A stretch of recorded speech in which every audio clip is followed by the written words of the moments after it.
আল্লাহর নবী নূরের নবীর হাতখানা মা খাদিজা ধরেছে।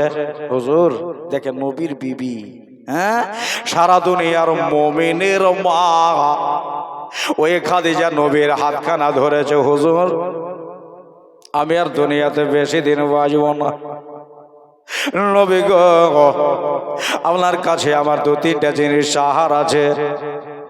নবী আমার বলেন, খাদিজা তুমি বাঁচবা না, আবার তুমি চাইবা? বলে হ্যাঁ হুজুর চাওয়ার আছে। বলে বলো তাইলে কি চাইবা? মা খাদিজাতুল কুবরা আমার ফাতেমার মা, আমার মা ফাতেমার আম্মা জান বলছেন, হুজুর আমি যখন ইন্তেকাল হয়ে যাব, ইন্তেকালের পরে এই মদিনার দোকানের কাপড় দিয়ে আমার মাটি দিবেন না, মক্কার কাপড় আমি নিতে চাই না, রোম দেশের কাপড় আমি নেব না। আল্লাহ নবী মায়ের কাছে বসে আছে, নিজের বড় বিবি সাহেবাকে বলছেন, বিবি গো তাইলে কোন বাজারের কাপড় নেবা? আল্লাহ নবীকে বললেন, ইয়া রাসূলুল্লাহ, ইয়া হাবিবাল্লাহ, বলেন আপনি কোথাকার কাপড় দেবেন? মক্কা মদিনা বাদ দিয়ে কি আর আছে? নবী আমার বললেন, খাদিজা তোমাকে আমি রোম দেশ থেকে কাপড় এনে দেব। রুমি পোশাক বড় ভালো হয়, নবী পোশাক বড় নরম হয়। আল্লাহ নবীরে বললেন, ইয়া রাসূলুল্লাহ, ইয়া হাবিবাল্লাহ, রোম দেশের কাপড় নেব না। আল্লাহ নবী গো আমি কোন দোকানের কাপড় আমি চাই না। তাহলে খাদিজা তুমি কোথাকার কোন দোকানের কাপড় নেবা? আল্লাহ নবীকে বললেন, ইয়া রাসূলুল্লাহ, ইয়া হাবিবাল্লাহ, ওই দেখেন আপনার একটা জুব্বা মুবারক ভাঁজ করা আছে, একটা জুব্বা তো ওয়েস কর্ণীকে দিয়ে পাঠালেন, আর একটা জুব্বা আপনি পরতেন, আর একটা জুব্বা বাড়িতে রাখা আছে, আমি না ফেলে দিয়ে আমি দূরে সরিয়ে না দিয়ে ওইটাকে চুম্বন দিয়ে বাবা আদব সহকারে আমি একটা থালির ভিতরে ভরে রেখেছি, প্যাকেটের ভিতরে প্যাকেট করে রেখে দিয়েছি। আল্লাহর নবী গো, নূরের নবী গো, আমার যখন প্রাণ পাখি বেরিয়ে যাবে, আমি যখন দুনিয়া ছেড়ে বিদায় হয়ে যাব, ইয়া রাসূলুল্লাহ আমাকে লাহায়া ধুয়া ওই প্যাকেটের মালটা বার করে আপনার জুব্বা দিয়ে জড়িয়ে আমাকে আর আমার রাহিমের নামে সঁপে দিয়ে।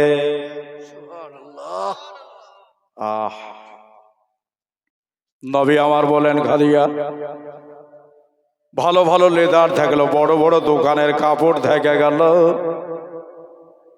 ওই দোকানের সুন্দর জামা পোশাক গুলা তুমি নালি আমার জুব্বা পছন্দ করলে। হাই হাই হাই খাদিজা রে, আমার জুব্বার সম্পর্কে তুমি কি বুঝলে? বলারই কথা, বহু কাপড় আছে দুনিয়াতে, ওই কাপড় গুলা পছন্দ না করে আমার জুব্বা সম্পর্কে কি জানো?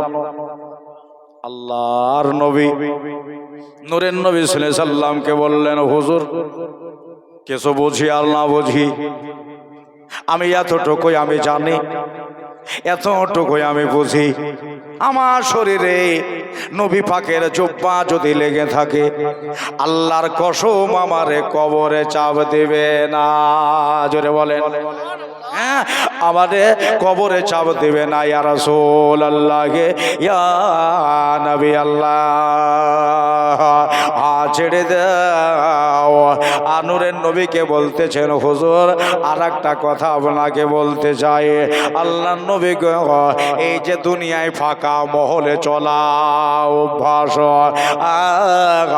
বাতিতে থাকা অভ্যাস, রোশনিতে থাকা অভ্যাস, হুজুর আমাকে যখন কবরে রেখে দিয়ে চলে আসবেন ইয়া রাসূলুল্লাহ ইয়া হাবিবাল্লাহ, কবরে রাখার আগেকার একটা কথা শুনলেন, কবর যখন হয়ে যাবে, কবর যখন তৈরি হয়ে যাবে, আপনার শরীরের ছোঁয়া, আপনার নূর বদনের ছোঁয়া আমার কবরে একবার দিয়ে আসবে।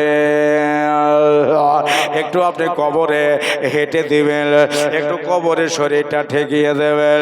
নূরের নবী বললেন, খাদিজা এটা করলে কি হবে?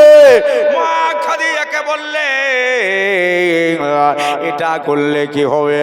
মা খাদিজা বললেন, হুজুর আমার কবরে নূরের নবীর যদি শরীর ঠেকে যায়, আল্লাহর কসম কবর আমার কোনোদিন আধার হবে না। জোরে বলেন সুবহানাল্লাহ। দয়ার নবী গো আমার, মায়ার নবী গো আমার, একবার ডেকে নাও তাই বানগো রেতে মল, যেতে চাই তোমার দারেতে মল, যেতে চাই তোমার দারেতে।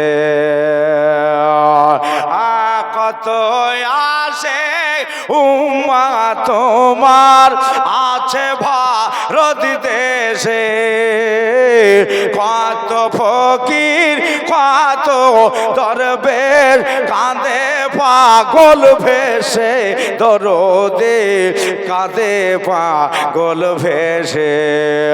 একবার ইশারা যদি হয় যাব নবীজির রওজায়। সুবহানাল্লাহ।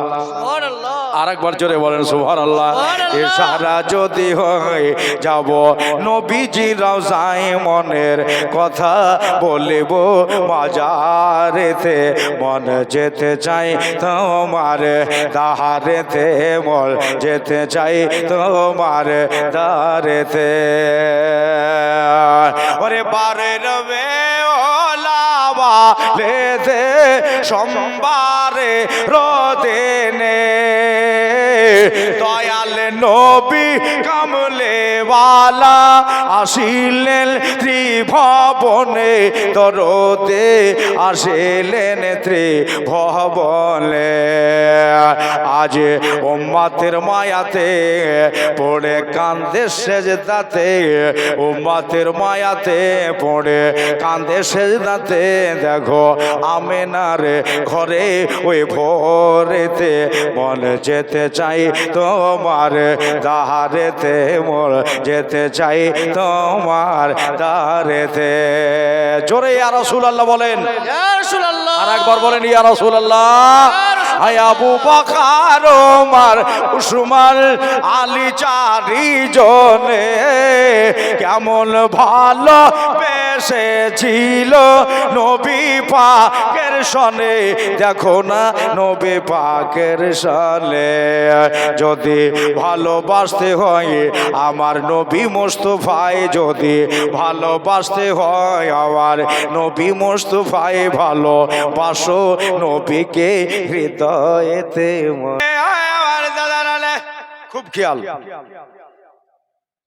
খালি আর কিছু বলবা? মা খাদিজা বললেন, ইয়া রাসূলুল্লাহ ইয়া হাবিবাল্লাহ, আমাকে কবরে রেখে দিয়া একেবারে ভুলে যাবেন না গো। প্রতিদিন তো মানুষ পারে না, কিন্তু মাঝে মাঝে মাঝে মাঝে গিয়া আমার কবরটা একটু একটু দাঁড়ায়েন। এটাতে তুমি কি বুঝলা? মা খাদিজা বললেন, ইয়া রাসূলুল্লাহ ইয়া হাবিবাল্লাহ, নবী গো আপনি যদি আমার কবরের কাছে দাঁড়ান, আমার নবীজির পায়ের ছোঁয়া লেগে গিয়ে আল্লাহ যদি আমার কবরটাকে আরো ভালো করে দেয়, সুবহানাল্লাহ হুজুর এটাই আপনার কাছে আবদার। মা খাদিজা নবীর চোখ পানের দিকে তাকাচ্ছিল, আল্লাহ নবীর মুখের দিকে তাকাচ্ছিল, দেখল আমার হুজুরের চোখের পানি ঝরছে। আর নবী নবীকে বললেন ইয়া রাসূলুল্লাহ, ইয়া নবী, আল্লাহর নবী গো, আপনি কেন কাঁদছেন? আল্লাহর নবী বলতেছেন, খাদিজা গো, জীবনের সঙ্গিনী হিসাবে তোমার এই বেছে নিয়েছিলাম, আমি জানি আমার কথাগুলো তুমিও মেনে নিলে। অত বড় অট্টালিকার মালিকা রে, অত বড় আপনার সম্পত্তির মালিকা, প্রথম স্বামীর সম্পত্তি ভাগ ফেলা, দ্বিতীয় স্বামী আবু হেলার ভাগ ফেলা, ওই যে আতিকের সাথে বিয়ে হলো, আতিকের সম্পত্তির ভাগ, আবু হালার সম্পত্তির ভাগ, তোমার বাবা খুয়াইলিদের সম্পত্তির ভাগ, সমস্ত মাল এই আপনার তুমি সব চার ভাগের ভাগ করে আমার কথায় বিক্রি করে দিলে, শুধুমাত্র একটা ভাগ রাখলে। নবী গো, আপনি ও ভাগটাও যদি বেশি দিতে বলতেন, সব বেচে দিয়ে ফকির মিসকিনদের হাতে দিয়ে আমি আপনার বাড়ি চলে আসতে। ইয়া রাসূলুল্লাহ, ইয়া হাবিবাল্লাহ, নূরের নবী গো, আমি দুনিয়াতে কিছুই চাই না। আমি জানি শাড়ির জন্য নয়, বাড়ির জন্য নয়, নবী গো, আপনাকে বিয়ে করা বিরাট আপনাকে দেখে পছন্দ হয়েছিল, মালের জন্য নয়, জায়গা জমির জন্য নয়। আল্লাহ নবীর সাথে যদি আমার বিয়ে হয়ে যায়, আল্লাহর কসম, আল্লাহ আমারে জাহান্নাম দিবে না। বন্ধুরে আমার ভাইরা, মা খাদিজা বললেন, হুজুর চোখের পানি আপনার যেন না ঝরে, আমি যে শান্তি পাবো না, ভালো লাগবে না। নিজের আঁচলখানাকে তুলে মায়ার নবীর, রহমতের নবীর চোখের পানি মুছিয়ে দিলেন। বন্ধু গো, 65 বছর বয়সে মা খাদিজা আমার নবীকে রেখে দিয়ে, ফাতেমারে রেখে দিয়ে, উম্মে কুলসুমকে রেখে দিয়ে, সবাইকে রেখে দিয়ে রোকাইয়া থাকলো। বন্ধুরে, বন্ধুরে, সবাইকে রেখে দিয়ে ইনি আপনার শেষ নিঃশ্বাস ত্যাগ করলেন, জগৎ ছেড়ে বিদায় হলেন। জনমের মতো ঘুম মা আমার চলে গেলেন। আল্লাহ নবী খাদিজার সামনে দাঁড়িয়ে সইতে পারলেন না, আমার নূরের নবীর চোখের পানি ঝরে গেল। খাদিজা রে, রাতের বেলায় যখন বাড়ি আসতাম না, ও খাদিজা, তুমি পাহাড়ে পাহাড়ে খুঁজে বেড়ানে वाले रे बीबी, ও খাদিজা, তুমি রাস্তায় রাস্তায় খুঁজে বেড়ানে वाले बीबी রে। খাদিজা রে, আমাকে একা করে দিয়ে এবার তুমি জনমের মতো বিদায় হয়ে আছো। বন্ধুরা, আমার দাদারা, আমার ভাইরা, জীবনে শুরু হয়ে গেল, কাহানি শুরু হয়ে গেল। আজ থেকে 1500 বছর আগে যে ঘটনাগুলো ঘটেছে আজও জিন্দা হয়ে আছে। মায়ান নবী সাল্লাল্লাহু আলাইহি সাল্লাম বললেন, আবার ভক্তরা সবারা এক কাজ করো, আমার এই বিবির জন্য, আমার এই সঙ্গিনীর জন্য কবর বানাতে হবে। তারা বললেন, ইয়া রাসূলুল্লাহ, ইয়া হাবিবাল্লাহ, নবী গো, মায়ের জন্য কোথায় কবর বানাবো? দুনিয়াতে রাখার জিনিস নাই, বাড়িতে ভরে রাখার জিনিস নয়। রূহ বাইর হয়ে গেলে তাড়াতাড়ি কাকাক বিদায় করে দাও। ওই যে অট্টালিকা থাকলে অট্টালিকা থেকে নামাইয়া, পাহাড় থাকলে পাহাড়ের ওপর থেকে নামিয়ে, 5 তালা বাড়ি থাকলে বাড়ি থেকে নামাইয়া তাড়াতাড়ি ওকে কবরের ভিতরে এখন ভরে দে। আল্লাহ নবী বললেন, সাহাবারা, আমার খাদিজার জন্য কবর বানাতে যাও জান্নাতুল মুআল্লা। একটু জোরে বলে দেন সুবহানাল্লাহ। হুজুরের কথা শুনে জান্নাতুল মুআল্লাতে কবর বানানো হলো। মা খাদিজা রাদিয়াল্লাহু তাআলা আনহার গোসল দিয়ে দেওয়ার পরে এবারে ওই যে কাফন বানাবে, বললেন, ইয়া রাসূলুল্লাহ, ইয়া নবী আল্লাহ, নূরের নবী গো, মায়ের গোসল হয়ে গেছে, এখন কোন কাপড় দেব? আল্লাহ নবী কাফনটা বার করলেন, নিজের আপনার জুব্বা মুবারাকা বার করে দেখিয়ে দিলেন, এই জুব্বাটা দিয়ে জড়িয়ে আমার অর্ধাঙ্গিনী, জীবন সঙ্গিনী, আমার প্রাণনে আমার বিবিকে জড়িয়ে তোমরা রেখে দাও, আমি এনাকে আমার জুব্বা দিয়েই মাটি দিতে চায়। আমার ভাইরা, আমার বন্ধুরা, আল্লাহ নবী সাল্লাল্লাহু আলাইহি সাল্লামের কথাই জুব্বা দিয়ে জড়ানো হলো। এবার নিয়ে যাওয়া হলো রে। নিয়ে যাওয়ার পরে ওই জান্নাতুল মুআল্লা কবরের ভিতরে রাইখা দিয়া আমার নবী বলতেছেন, আরে আমার জীবন সঙ্গিনী আজ চলে গেল। মা খাদিজাকে ভরার আগে ওই কবরের ভিতরে আল্লাহ নবী নিচেই নেমেছিলেন। নামার পরে গড়া করে দিলেন কবরকে, বলতেছেন, কবরের মাটিরে খাদিজা আসতেছে তোমার কাছে। ও কবরের মাটি তোমার কাছে আমার পহিলা বিবি সাহেব আসছে। গড়া করে দিয়া এবারে উঠে পড়লেন আল্লাহ নবী খাদিজারে রাইখা দিয়া। এবার বাবা রে তিনার মাটি দেওয়া হলো। মাটি দিয়ে দেওয়ার পরে চেন নাই, শরীরে আপনার ভালো লাগে না, নিজের বিবি আপনার চলে গেল। বারবার বারবার তারই কথা কয়। সোজা বাড়ি গিয়া